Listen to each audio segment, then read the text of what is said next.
Halo everyone, kembali lagi di Lagi-Lagi Tugas. Kali ini kita akan membahas mengenai dasar-dasar penjas inklusi. Let's go!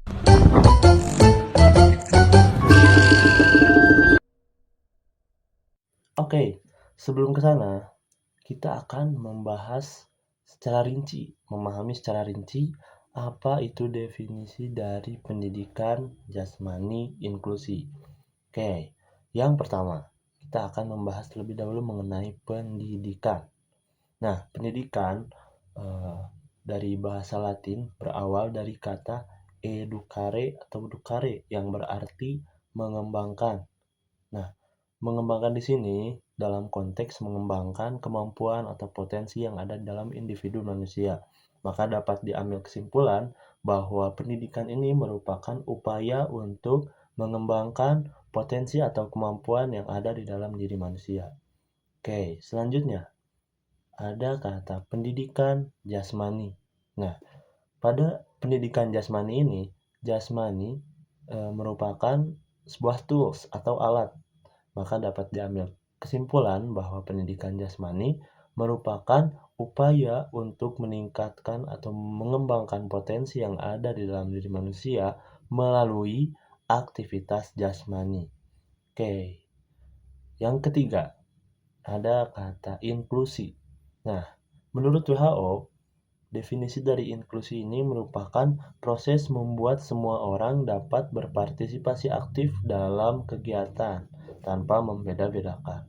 Maka dari itu, diambillah kesimpulan dari pendidikan jasmani inklusi ini, yaitu upaya untuk mengembangkan potensi atau kemampuan dari diri manusia melalui aktivitas jasmani dengan proses membuat semua orang atau semua siswa dapat berpartisipasi aktif tanpa membeda-bedakan.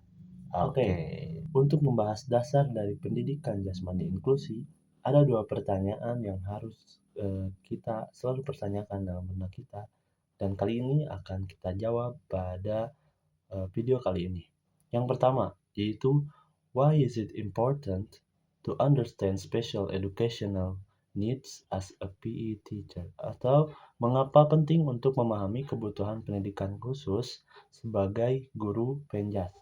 Nah, simpelnya seperti ini. Ketika kita akan memasak suatu hidangan, kita harus paham apa saja bahan-bahan yang dibutuhkan untuk masakan tersebut. Begitu juga ketika kita akan mengajar pendidikan jasmani inklusi.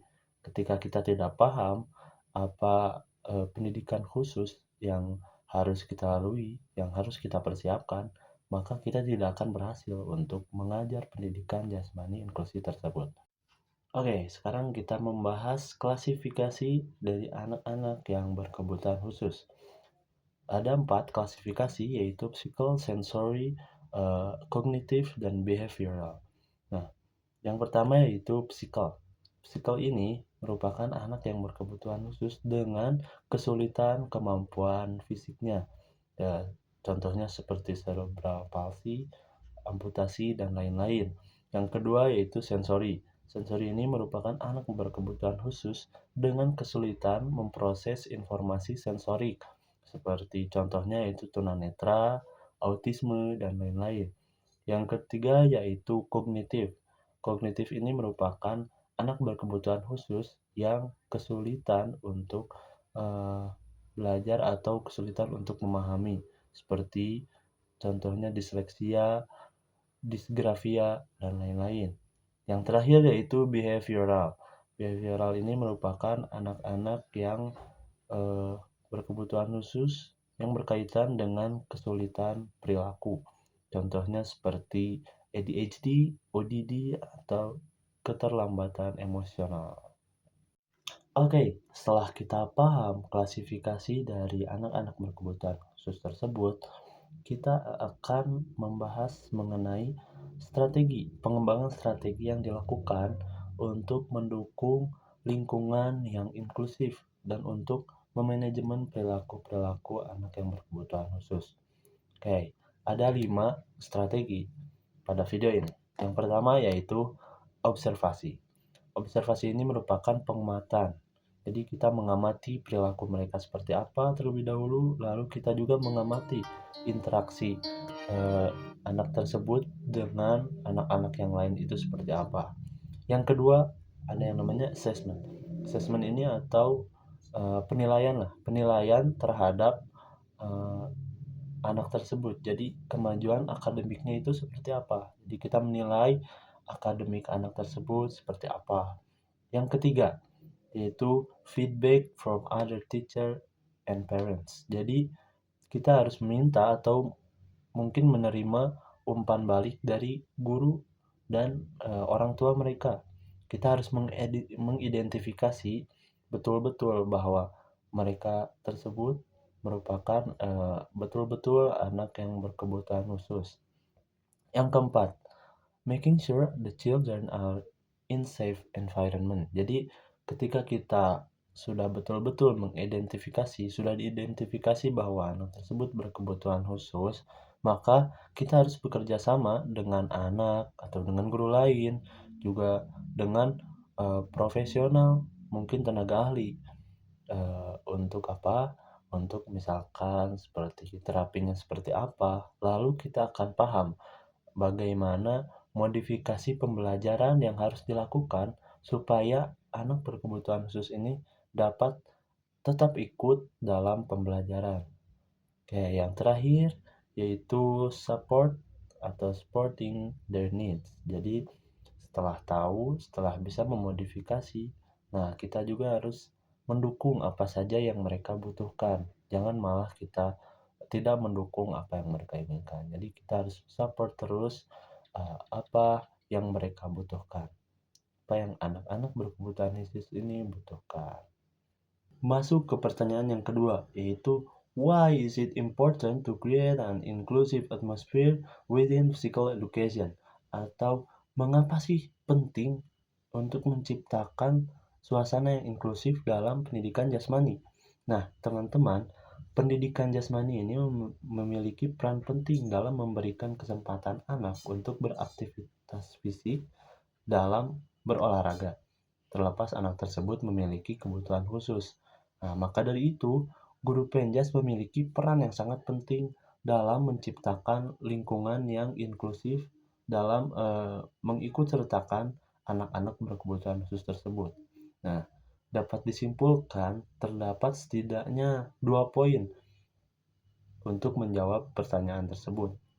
Yang pertama yaitu meningkatkan partisipasi. Nah, ketika kita sudah paham klasifikasi yang tadi, kita sudah melakukan strategi-strategi yang tadi, yaitu salah satunya memodifikasi pembelajaran untuk anak yang berkebutuhan khusus. Maka yang tadinya anak yang berkebutuhan khusus itu minder untuk melakukan aktivitas fisik atau mengikuti pembelajaran penjas. Nah, anak tersebut dapat tergugah motivasinya ketika kita sudah memodifikasi pembelajaran tersebut. Maka anak tersebut dapat berpartisipasi aktif dalam kegiatan pembelajaran penjas. Yang kedua, meningkatkan empati lalu akan meningkatkan kualitas pembelajaran. Nah, ketika sudah dimodifikasi pembelajaran tersebut, anak berkebutuhan khusus sudah berpartisipasi aktif, maka akan adanya empati terhadap perbedaan dan kebutuhan yang khusus dari anak-anak yang lain terhadap anak yang memiliki kebutuhan khusus tersebut. Akan terciptalah empati terhadap perbedaan. Maka dari situlah terdapat terdapat kemampuan afektif yang meningkat, lalu akan ada juga peningkatan kualitas pembelajaran. Oke, dengan itu guru dapat membantu memastikan bahwa semua siswa memiliki kesempatan yang sama untuk berhasil dan mencapai potensi penuh mereka. Nah, kembali ke definisi yang awal, yaitu untuk upaya untuk meningkatkan atau mengeluarkan potensi, maka dari sinilah guru dapat membantu memastikan bahwa siswa tersebut memiliki kesempatan yang sama dan berhasil untuk meningkatkan potensi tersebut atau mencapai potensi maksimal mereka. Oke, mungkin cukup sekian yang dapat saya sampaikan. Mohon maaf mungkin bila ada kekurangan, masih ada banyak kekurangan dari kata-kata saya yang saya sampaikan. Yang baiknya diambil dan yang buruknya mungkin dibuang. Terima kasih. Wassalamualaikum warahmatullahi wabarakatuh.